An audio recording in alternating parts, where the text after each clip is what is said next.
Assalamualaikum warahmatullahi wabarakatuh. Bismillahirrahmanirrahim. Nahmaduhu wa nusalli wa nusallim ala rasulihil karim wa ala alihi wa sahbihi ajmain, amma ba'd. Sekarang kita akan membahas tentang wakaf dan pembagiannya. Wakaf secara bahasa itu berhenti. Jadi kita akan membahas bagaimana cara berhenti ketika membaca Al-Quran. Bagaimana saja berhenti yang dilarang, berhenti yang dianjurkan, atau lebih baik dilanjutkan atau wasal. Jadi wakaf itu adalah berhenti di suatu kata ketika membaca Al-Quran, baik di akhir ayat maupun di tengah ayat. Jadi kita wakaf atau berhenti bisa di akhir ayat atau di tengah ayat yang disertai dengan nafas. Maksudnya disertai dengan nafas bagaimana? Ketika berhenti kemudian ingin melanjutkannya, harus ngambil nafas dulu. Itu baru disebut dengan wakaf. Karena kalau tidak mengambil nafas, itu namanya saktah, bukan wakaf. Seperti ketika kita membaca Yasin. Yasin, wal Qur'anil hakim, innaka laminal mursalin, ala shiratim mustaqim. Kita membaca cepat, sehingga kita nggak sempat untuk menarik nafas. Wal Qur'anil hakim, innaka laminal mursalin. Itu tidak mengambil nafas, maka disebut saktah, bukan wakaf. Karena wakaf itu harus disertai nafas, mengambil nafas baru. Wal Qur'anil hakim, ada tarikan nafas, baru disebut dengan wakaf. Karena biasanya kalau kita membaca Yasin suka cepet kan ya. Makanya ketika membaca ayat selanjutnya harus disertai dengan nafas. Kalau tidak disertai dengan nafas, berarti salah, karena itu namanya saktah. Kalau nafas kita masih panjang, ya wasal. Kalau wasal berarti harokat di ujung ayatnya harus dibaca. Dalam Al-Fatihah, Alhamdulillahirabbil alamin, Ar-Rahmanir-Rahim, ada tarikan nafasnya. Tapi kalau saktah seperti ini, Alhamdulillahirabbil alamin, Ar-Rahmanir-Rahim, tidak ambil dulu nafas. Itu namanya saktah. Kalau kita merasa nafas kita masih panjang, maka diwasalkan saja. Alhamdulillahirabbil alamin, Ar-Rahmanir-Rahim. Harokat daripada ujung ayatnya dibaca. Ya, harus bisa membedakan antara saktah dan juga wakaf. Kalau wakaf itu berhenti disertai nafas. Mahfum ikhwan. Dan wakaf dalam membaca Al-Quran ini perlu pengetahuan khusus. Supaya apa? Supaya tilawahnya terdengar bagus. Ali bin Abi Thalib menafsirkan ayat Warattil Qur'ana tartila, atau mendefinisikan tartil adalah tajwidul huruf wa ma'rifatul wukuf. Membaguskan huruf-huruf, artinya kita mengerti makhrajul huruf dan juga mengerti di mana kita harus wakaf atau berhenti. Kalau makhrajul hurufnya sudah benar, berhentinya sudah benar, baru disebut tartil menurut Sayyidina Ali radhiyallahu anhu. Jadi penting bagi kita untuk mempelajari wakaf. Kalau seseorang ini punya pemahaman yang baik terhadap Al-Quran, mengerti artinya, maka dia bisa berhenti di mana saja tanpa terkait dengan tanda-tanda wakaf. Bebas dia mau berhenti di mana saja karena dia mengerti artinya, faham maksudnya. Dia bisa menentukan sendiri di mana mau berhenti. Tapi karena pada umumnya orang-orang ini tidak mengerti arti daripada lafaz-lafaz dalam Al-Quran, gak ngerti terjemahnya, maka ikutilah tanda-tanda wakaf yang ada di dalam Al-Quran. Hanya saja tanda-tanda wakaf yang ada dalam Al-Quran ini bukan wajib syar'i atau haram syar'i. Misalnya tanda mim, harus berhenti karena itu adalah wakaf lazim. Ketika seseorang tidak berhenti, tidak berarti berdosa. Ada tanda lam alif, ini nih seperti ini. Dia dilarang untuk berhenti, tapi dia malah berhenti. Ini bukan menjadi haram, bukan berdosa gara-gara berhenti di situ. Jadi tanda-tanda wakaf ini ketika dilanggar bukan menjadi haram syar'i. Hanya saja akan mengurangi kesempurnaan Al-Quran yang membuatnya menjadi tidak tartil dalam membaca Al-Quran. Seperti apa yang dikatakan oleh Sayyidina Ali tadi. Tartil itu mengerti makhrajul huruf dan juga mengerti kapan dia harus berhenti. Maka minimal-minimalnya kalau kita nggak ngerti isi Al-Quran, nggak ngerti terjemahan Al-Quran, arti daripada lafaz-lafaz Al-Quran, ya ikuti tanda-tanda waqaf. Kecuali ada seseorang ini berhenti sengaja untuk mengaburkan makna, supaya maknanya berubah, maka orang yang seperti ini dihukumi haram. Kalau dia dengan sengaja tahu artinya, kalau berhenti di situ akan merubah makna, disengaja berhenti di situ, maka hukumnya haram. Makanya pada umumnya orang-orang awam ketika membaca ini kan nggak ngerti arti Al-Quran, nggak ngerti terjemahan Al-Quran, berhenti di tempat yang sebenarnya tidak diperbolehkan karena tidak ada tanda wakaf di situnya, maka ya tidak masalah. Bahkan ada tanda wakaf, kemudian dia tidak mematuhinya, tetap tidak berdosa, hanya saja tidak sempurna. Yang dosa adalah tahu kalau berhenti di situ akan merubah makna, dia malah berhenti di situ. Tahu sebenarnya di situ tidak boleh wakaf, dia malah wakaf di situ dengan sengaja ingin merubah makna. Seperti yang dikatakan oleh Imam Ibnu Al-Jazari, "Walaysa fil Qur'an min waqfin wajaba wala haramin ghairi ma lahu sabab." Di dalam Al-Qur'an tidak ada wakaf yang berhukum wajib syar'i, juga tidak ada yang berhukum haram syar'i kecuali karena satu sebab. Apa sebabnya? Sengaja ingin merubah maknanya. Contohnya di dalam surat Ali Imran ayat 181. Laqad sami'allahu qaulal ladzina qalu innallaha faqir. Berhenti di fakir. Padahal ayat selanjutnya ada wa nahnu aghnia. Dia berhenti di fakir. Ayatnya artinya menjadi seperti ini. Sesungguhnya Allah telah mendengar perkataan orang yang mengatakan sesungguhnya Allah fakir. Berhenti di situ dan dia tahu artinya, tahu maknanya. Ini akan menyebabkan merubah makna seakan-akan Allah fakir. Padahal ada ayat selanjutnya yaitu wa nahnu aghnia. Dan kami kaya, yaitu Allah Maha Kaya. Malah berhenti di fakir dengan sengaja. Ingat, yang menjadi dosa adalah ketika sengaja ingin merubah makna. Tapi kalau orang awam membaca ini, habis nafas dalam lafaz tadi, innallaha faqir, misalnya habis nafas, maka tidak berdosa karena tidak ada niat untuk merubah makna. Paham ikhwan? Mana yang dosa, mana yang diperbolehkan. Makanya orang awam ketika membaca Al-Quran berhenti di tengah ayat, tidak ada tanda wakafnya sama sekali, minimal ulangi beberapa kata sebelumnya. Contohnya dalam ayat tadi, laqad sami'allahu qaulal ladzina qalu innallaha faqir. Habis nafas, bukan karena sengaja ingin merubah makna, maka diulang. Innallaha faqirun wa nahnu aghnia. Begitu. Paham ikhwan? Sekarang kita akan membahas wakaf dan pembagiannya. Wakaf ini ada 4. Ada wakaf ikhtibari, ada wakaf intizari, ada wakaf ikhtiyari, dan juga ada wakaf ittirari. Kita bahas satu persatu. Yang pertama, wakaf ikhtibari. Ikhtibari artinya percobaan secara bahasa. Maksud dari wakaf ikhtibari adalah berhenti pada ayat yang belum sempurna yang dilakukan oleh seorang guru dalam proses menguji muridnya. Wakaf ini hukumnya boleh. Untuk apa tadi? Untuk menguji muridnya. Contohnya, alhamdulillah bacaan tarqiq, hirabbil alif lam qamariyah atau idhar qamariyah, alamin mad arid li sukun. Untuk menguji muridnya ketika mengajarkan tajwid ataupun contoh-contoh yang lain, itu salah satu contohnya. Ketika mengajarkan muridnya berhenti di situ, ingin mengetes muridnya, maka diperbolehkan.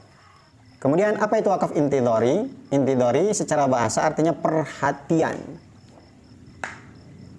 Maksudnya yaitu berhenti pada ayat yang belum sempurna yang dilakukan khusus dalam proses belajar mengajar Al-Quran. Hampir sama dengan yang ikhtibari. Kalau ini mengetes muridnya, kalau ini sedang mengajar untuk diikuti oleh muridnya. Contohnya, ihdinas sirata. Coba semuanya ulangi. Contohnya seperti itu. Kan itu berhenti dalam lafaz siroto. Asalnya nggak boleh. Ya, karena maknanya juga belum sempurna.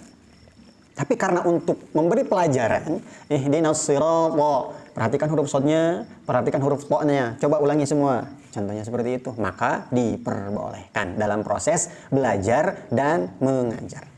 Misalnya seperti itu, maka hukumnya boleh. Kita lewat dulu wakaf ikhtiyari. Yang ketiga, wakaf ittirari. Secara bahasa ittirari adalah paksaan atau terpaksa. Maksudnya adalah berhenti pada ayat yang belum sempurna, yang dilakukan dalam keadaan darurat atau terpaksa. Darurat atau terpaksa contohnya karena bersin, karena batuk, karena ada yang mengucapkan salam kita menjawab salam. Kalau ketika menghafalkan Al-Quran tiba-tiba lupa atau kehabisan nafas, maka hukumnya boleh. Cuma sekali lagi dianjurkan untuk mengulang pada beberapa kata sebelumnya, apalagi bagi orang yang awam. Dan ini nggak perlu contoh ya, karena sudah jelas ketika kita kehabisan nafas, lupa ketika menghafal, bersin ketika membaca Al-Quran, ya otomatis berhenti. Maka tidak ada contohnya. Kita biasa praktek dengan sendiri, kehabisan nafas berhenti di situ. Cuman cara bacanya lebih baik ulang beberapa kata sebelumnya. Kemudian yang keempat, wakaf ikhtiyari, disebut juga dengan wakaf ijtihadi. Apa itu ikhtiyari? Ikhtiyari itu adalah pilihan secara bahasa. Maksudnya wakaf ikhtiyari adalah bisa berhenti di mana saja, tidak terikat dengan tanda wakaf. Pilihan. Cuman orang yang bisa wakaf ikhtiyari ini, atau orang yang bisa menggunakan wakaf ikhtiyari ini adalah orang-orang yang faham maknanya. Jadi bebas wakaf di mana saja tanpa terikat dengan tanda wakaf karena dia faham maksudnya. Atau oleh orang-orang yang mengerti kaidah bahasa Arab. Jadi yang keempat ini hanya orang-orang tertentu, orang-orang yang mengerti maksud daripada ayat baru boleh berhenti di mana saja. Maka kalau nggak ngerti ikuti tanda-tanda wakaf. Dan wakaf ikhtiyari ini wakaf bagi orang yang faham maksud atau yang ngerti kaidah bahasa Arab ini dibagi menjadi 5. Ada wakaf tam, ada wakaf kafi, ada wakaf hasan, ada wakaf qabih, dan juga ada wakaf lazim. Kita bahas satu persatu. Apa itu wakaf tam? Tam secara bahasa artinya lengkap. Maksud dari wakaf tam adalah berhenti pada ayat yang sempurna dan juga maknanya sempurna. Tidak ada hubungannya dengan ayat setelahnya, baik secara makna ataupun secara lafaz. Jadi berhenti pada ayat sempurna, maknanya juga sempurna, tidak ada hubungan dengan ayat setelahnya. Biasanya ini di ujung ayat.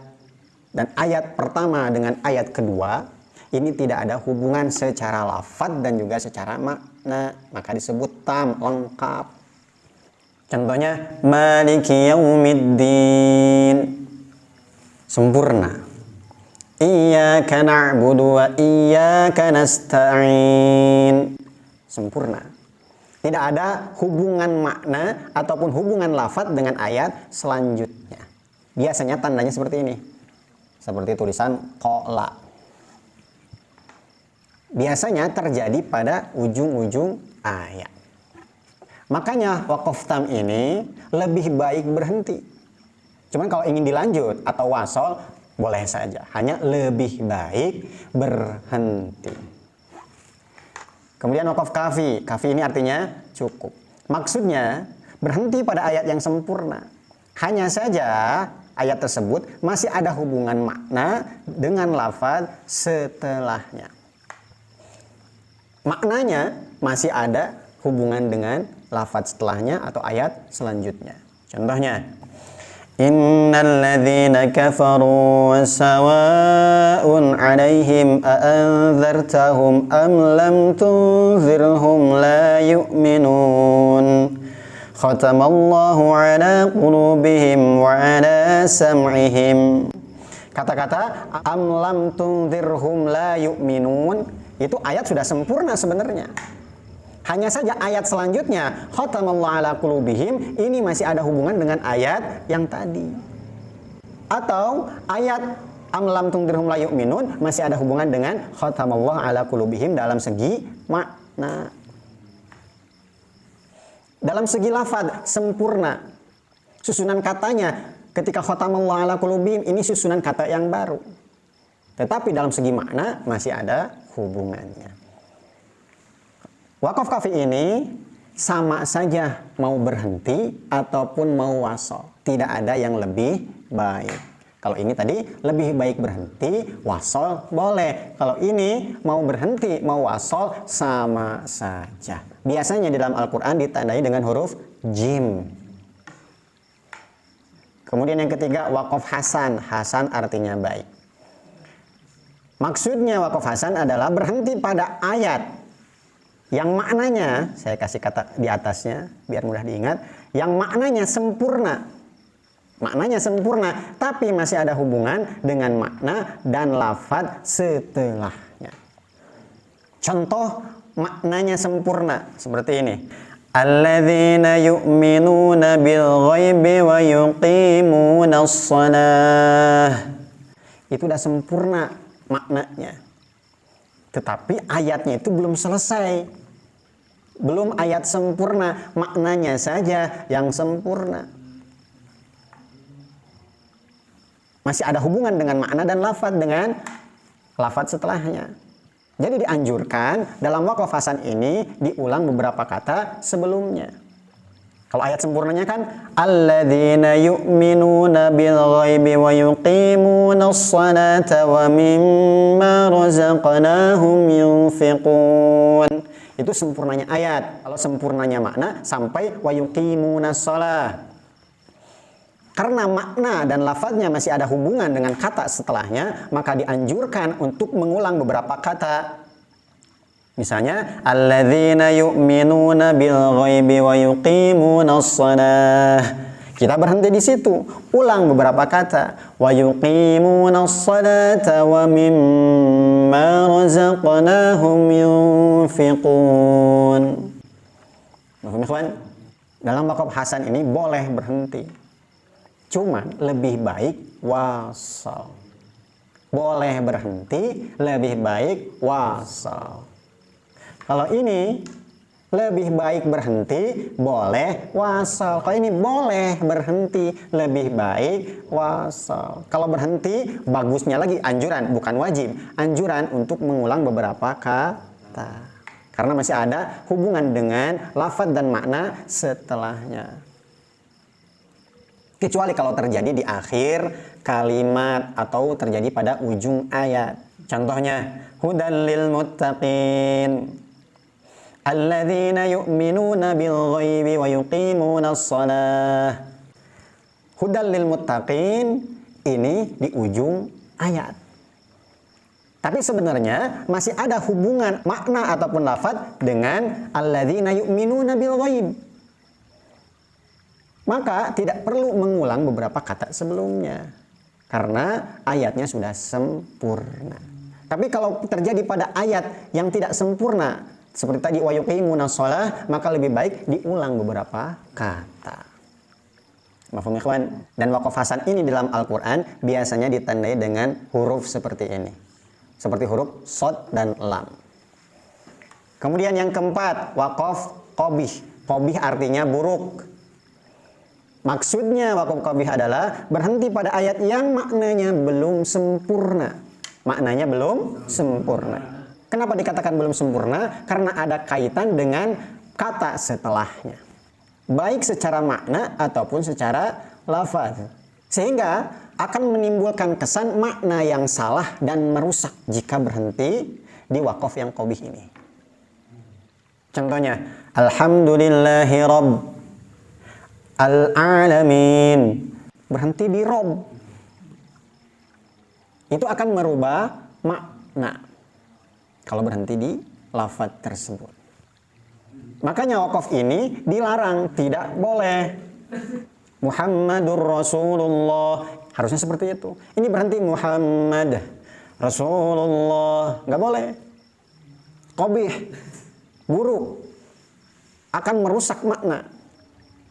Kalau di dalam Al-Quran biasanya ditandai dengan lam alif.